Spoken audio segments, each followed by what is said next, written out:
I've always been the kind of guy who thought he had the world figured out. Married to Lisa for 5 years, we seemed to have a good thing going, steady job, small apartment, and quiet plans for the future. Then everything shattered faster than I could blink. It started with little signs. She'd be evasive when I asked about her phone, quick to change the subject when I got too close, but I brushed it off. I convinced myself maybe she was just tired or stressed, especially with my cancer diagnosis hanging over us. I was in the hospital more than I was at home. Chemo, surgeries, the whole 9 yards. During those endless days hooked up to IV drips, I'd lie there staring at the ceiling, feeling weak and vulnerable. That's when I noticed her phone would vibrate almost constantly. I'd see her sneaking glances at it, trying to hide the screen from me. The first time I caught her, she jerked away like I'd caught her stealing. My stomach twisted, something was off, but I didn't want to believe it. Not then. I told myself maybe it was just a work thing. Maybe she was talking to a friend, but I knew better. Deep down, I knew she was hiding something, and I'd be lying if I said I didn't start feeling like I was drowning in a fog of suspicions. One night after a long day of treatment, I was too exhausted to keep my eyes open. I remember the faint glow of her phone lighting up the dim room. I was half asleep but caught a glimpse of a message. It was from my own brother. My blood ran cold. The words on the screen, "Can't wait to see you," written in a tone I hadn't even imagined possible.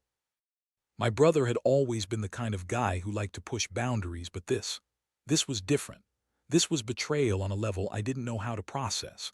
I remember sitting up, my palms sweating, heart pounding so loud I thought it might burst out of my chest. How long had this been going on? How many times had I been blind to the signs? The words kept echoing in my mind like a broken record.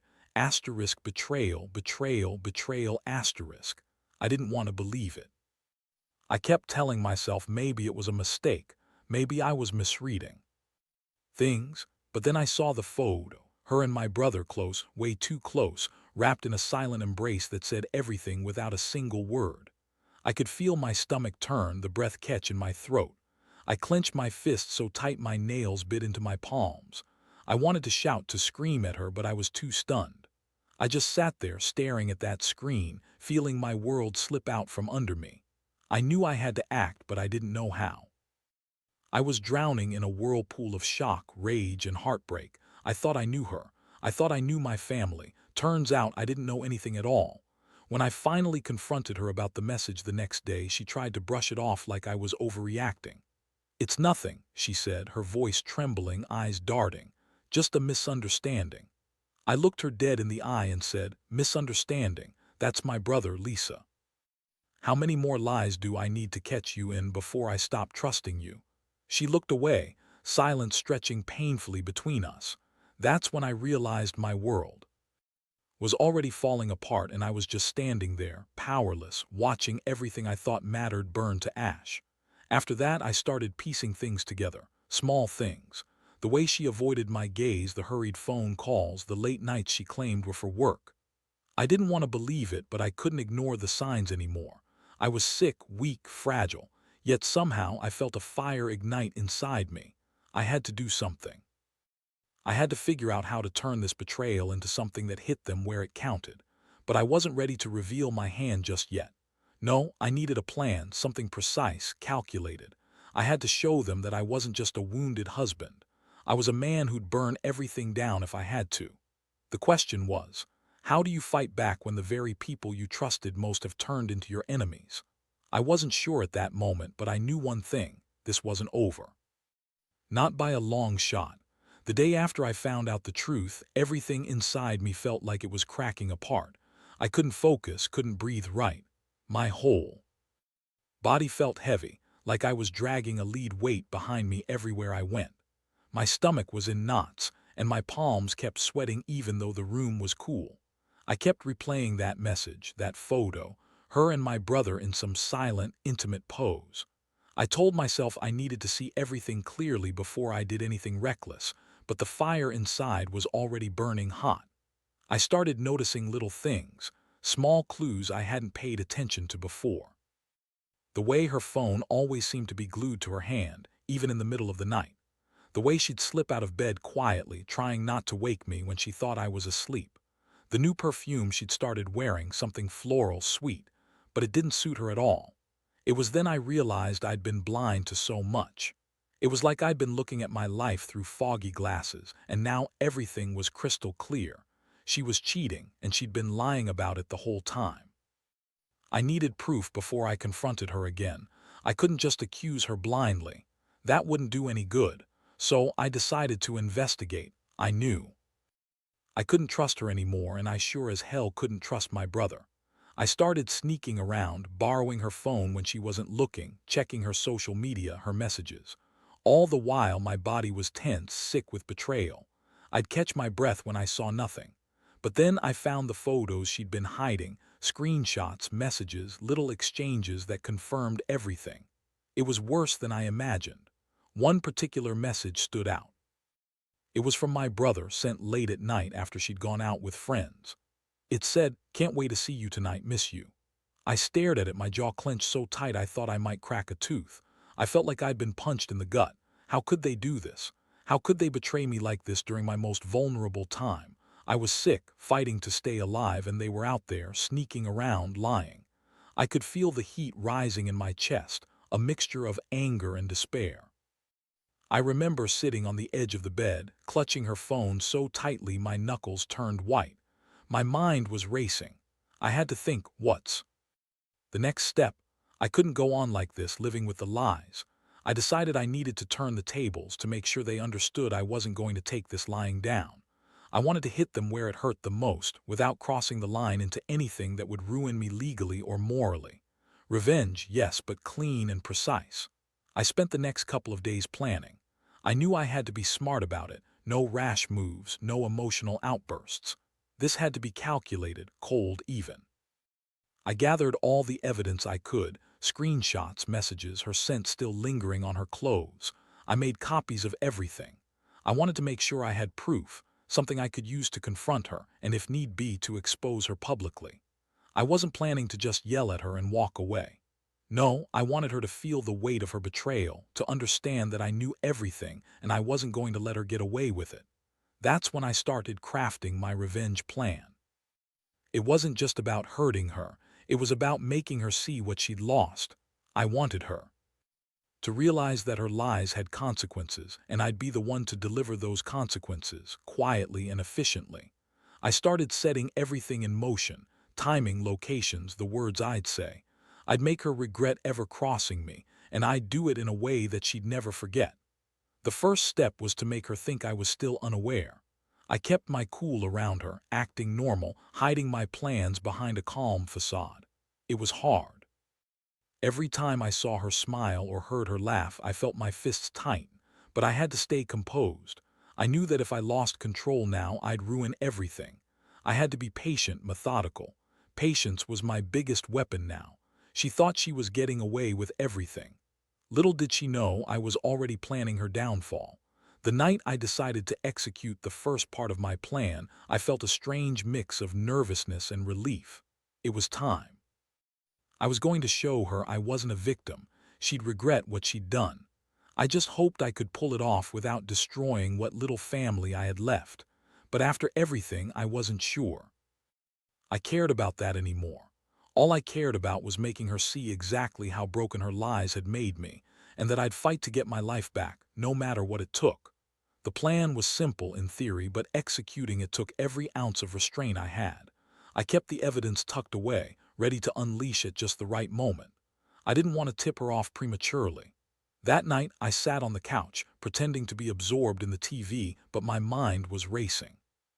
Every noise made my stomach tighten, her footsteps, the slight creak of the door, her breath catching when she thought I wasn't paying attention. I watched her, scrutinizing every movement, waiting for the moment to strike. When she finally slipped out of the bedroom, I knew it was time.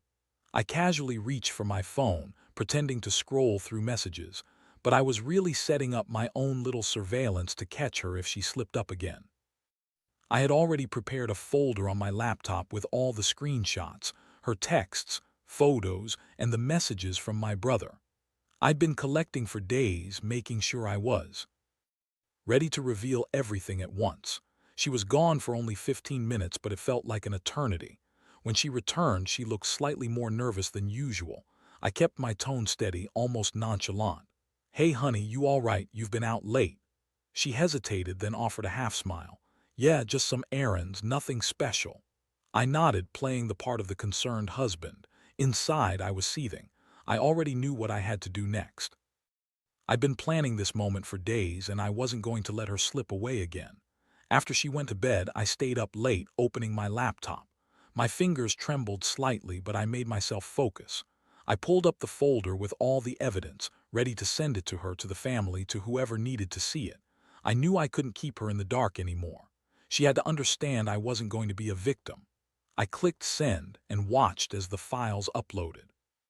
The moment I pressed send, I felt a strange mixture of relief and dread. This was it. The cat's out of the bag. I'd finally exposed her lies. That's when I noticed her phone vibrate on the nightstand. I knew she'd see the message soon enough. I stood silently, watching her stir, knowing her world was about to change forever. The next morning, she woke up and immediately looked at her phone. Her face went pale almost instantly. She scrolled furiously, then turned to me with wide, panicked eyes. "What did you do?" she whispered, voice trembling. I looked straight at her. "I showed everyone the truth about you and my brother." Her eyes filled with tears, but I didn't care. I was past caring. I wanted her to feel how it was to be caught, to be exposed, to be completely vulnerable. That was the moment I realized I'd already begun the war and I wasn't backing down. She stammered, trying to deny it, but I cut her off. "Don't bother, I've got everything. You thought I was too weak to fight back. Guess what? You were wrong." I felt a new wave of anger surge through me, and I knew I had to keep my cool, but it was hard. Every fiber of my being wanted to scream at her, to shake her, to make her understand what she'd done. I left the house that day with her crying behind me, knowing I'd laid the groundwork for what was coming next. I wasn't just ending this relationship. I was starting the process of dismantling her lies, her secrets, her life as she knew it. And I was going to do it without leaving a trace I couldn't control. Now I sit here, writing this, knowing that the first domino has fallen. The fallout is inevitable, and I'm ready to watch her squirm. This isn't just about revenge anymore, it's about reclaiming what's left of my dignity. And frankly, I'm just getting started. The reaction was exactly what I expected. Within hours, her world started to unravel. I didn't need to say a word. The evidence spoke volumes. I watched her from a distance, her face drained of color, eyes darting around, trying to find some way to spin her way out of it. But the truth was out there, plastered across social media, shared with family, and even sent to a few friends. It was quiet, deliberate, and devastating. She called me a dozen times that day, pleading, crying, begging me to believe she was innocent. "You don't understand, it's not what it looks like." She sobbed over the phone. I didn't bother to listen. I knew exactly what it looked like. I told her, "You lied to me for months. You and my brother, you thought you could get away with it. Not anymore." My voice was cold, and I felt the satisfaction of finally taking control. I knew I had to be careful with the next steps. I wanted her to feel the full weight of her betrayal, but I couldn't afford to let emotions cloud my judgment. I started gathering everything I'd need for the final move. I wanted her to see that I wasn't just angry, I was calculated. I'd planned each step, every word, every action. This wasn't just a reaction, it was my revenge. That night I sat quietly in my apartment, a glass of water in my hand, staring at the phone that kept buzzing with her messages. I ignored most, but one caught my eye. A desperate plea: "Please, let's talk, I can fix this." Fix what? Her lies, her betrayal. I knew she was trying to manipulate her way out, but I wasn't buying it anymore. I'd already decided what I was going to do. I sent her a text. "Let's meet. You owe me an explanation." I wanted to see her face when she realized I was serious. I knew she'd come, no matter how much she begged to stay away. It was time she faced the consequences of her actions face to face. I was ready for her to see the damage she'd done. I wanted her to understand that I wasn't just hurt, I was furious, and I was about to make her pay. When she showed up at my apartment the next evening, her eyes were swollen, her cheeks streaked with tears. She looked defeated, like she already knew she'd lost. I didn't hold back. I was calm, but inside my fists clenched so tightly my nails cut into my palms. "You lied to me," I said slowly, voice even. "You and my brother, how long has this been going on? How could you betray me during my fight for my life?" She broke down completely, tears streaming down her face. "It was a mistake," she whispered, voice trembling. "I didn't mean for it to go this far. I was weak." I took a step closer, voice sharper. "Weak? Is that what you call it? You're a liar, Lisa, a cheat, and I'm done trusting you." I saw her flinch, but I pressed on. "You thought you could hide behind your lies forever. Well, I'm the one who's going to expose you now, and there's no coming back from this." The weight of her guilt was palpable. I could see her trying to hold it together, but she failed.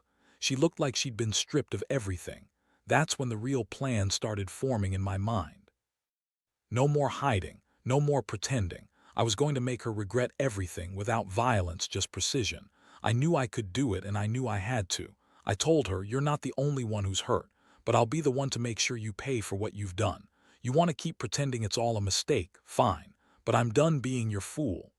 I reached into my pocket and pulled out the printed screenshots and the evidence I'd collected. "This stays with me, and I swear I won't stop until everyone knows the truth." She looked at me, eyes wide with fear, knowing she'd lost. "Please," she whispered, voice broken, "don't do this." I shook my head slowly. "It's already done. You made your choice. Now I'm going to make sure everyone knows exactly who you are." As I handed her the folder of evidence, I saw her shoulders shake with silent sobs. I felt a strange calm settle in my chest, the kind that comes after delivering a blow you know will change everything. I knew my next move. I had to be strategic. I was about to turn her world upside down, and I was ready. I'd take her down the only way I knew how, by making her face her own lies, her own betrayal, and her own regret. She'd underestimated me, thinking I was too weak to fight back. Well, I was about to show her exactly how strong I could be when I fought for my dignity. The aftermath hit harder than I expected. Once I handed her the evidence and told her to leave, I felt a strange mix of relief and emptiness. She was crying harder than I'd ever seen, pleading, begging, trying to explain. But I didn't want to hear it. My stomach churned with a dull ache, like 1,000 stones pressed against my insides. I watched her stumble out of my apartment, clutching the folder I'd given her, her sobs echoing down the hall. That was the last time I saw her face in person. I knew her reputation was already crumbling, but I wanted to make sure everyone knew exactly what kind of person she was. That night I started making calls, sending the evidence to family members, trusted friends, anyone who needed to see the truth. It was time for her to feel the fallout. I wasn't in the business of destroying her entirely, just giving her a taste of what betrayal looked like when it was exposed for all to see. The calls weren't long, I kept it simple. "Look, I thought I knew her. Turns out she's been lying for months. Just wanted you to know." That phrase became my mantra. As the days went on, I felt the weight of the betrayal settle over everyone. My brother's name appeared in every conversation, his face now linked with his betrayal. My family's trust was shattered, and I could see it. In their eyes, hurt, shame, anger. I wasn't proud of what I'd done, but I didn't regret it either. That was the thing about betrayal. It leaves scars, and sometimes the only way to heal is by ripping the wound open wide enough to see what's inside. I kept my cool, though.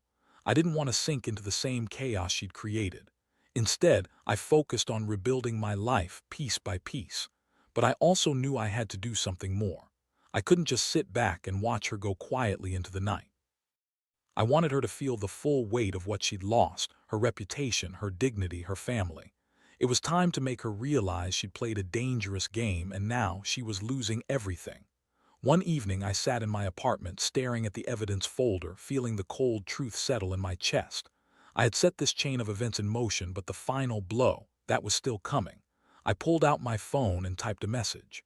"You think you're free now, you're not. I've got one last thing to do. And when it's done, you'll have no choice but to live with the consequences." I knew she'd try to brush it off, pretend she was fine, but I'd made my decision. I was going to end it all with one final move. The plan was simple but ruthless. I was going to file for divorce, not because I wanted to punish her further, but because I needed that legal separation to cut the final tie. I had already spoken to a lawyer, prepared the paperwork, and lined up everything. I wanted her to know that I was done waiting for her to come back, that I was reclaiming what was mine, my dignity, my peace, my life. I'd hand over the keys, sign the papers, and walk out of this chapter forever. The next morning, I drove to the lawyer's office. I sat in that sterile room, watching the clock tick, feeling my heart pound in my chest. I handed over the documents, signed my name, and handed her the keys to the apartment. As I did, I realized how much I'd lost: trust, family, years of my life. But I also felt something else: relief. A heavy, aching relief. I was finally free from the lies, from the betrayal, from the nightmare that had consumed me. As I walked out of the office, I looked back one last time. I knew that no matter what scars remained, I survived. I'd taken control. And I'd proven that even when life hits hardest, you can choose how to fight back.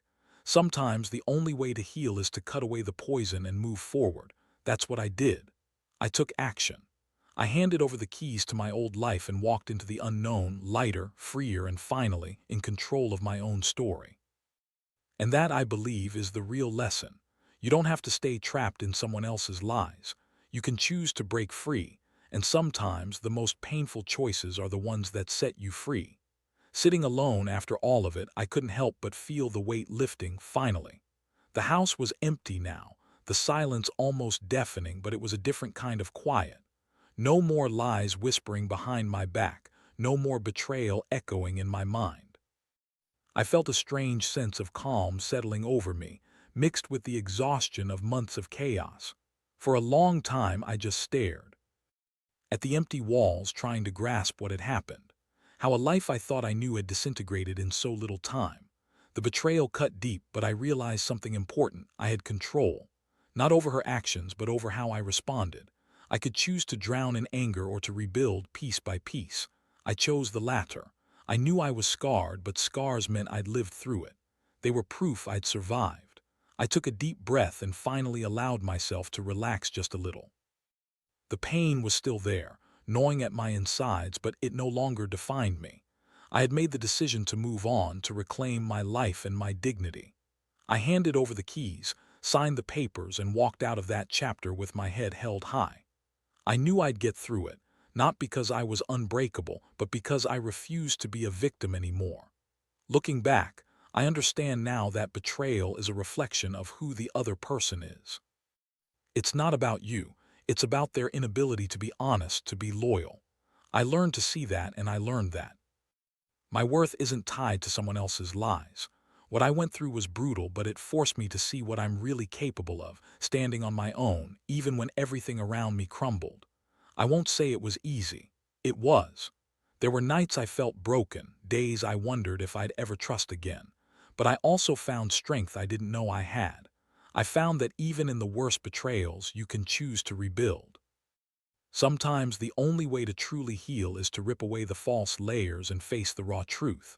Now I'm moving forward. I don't have all the answers, and I'll probably carry scars for a long time. But I have my dignity. I have my peace. And I have a lesson that I'll carry with me forever. You can't control what others do, but you can control how you respond. Sometimes the greatest revenge is simply living well after everything falls apart. So if you're ever in a similar boat, remember, betrayal doesn't define you. It can be the catalyst for a stronger, wiser version of yourself. All it takes is a decision to let go of what's broken and to start building something new. Because ultimately, the only person who can truly save you is yourself.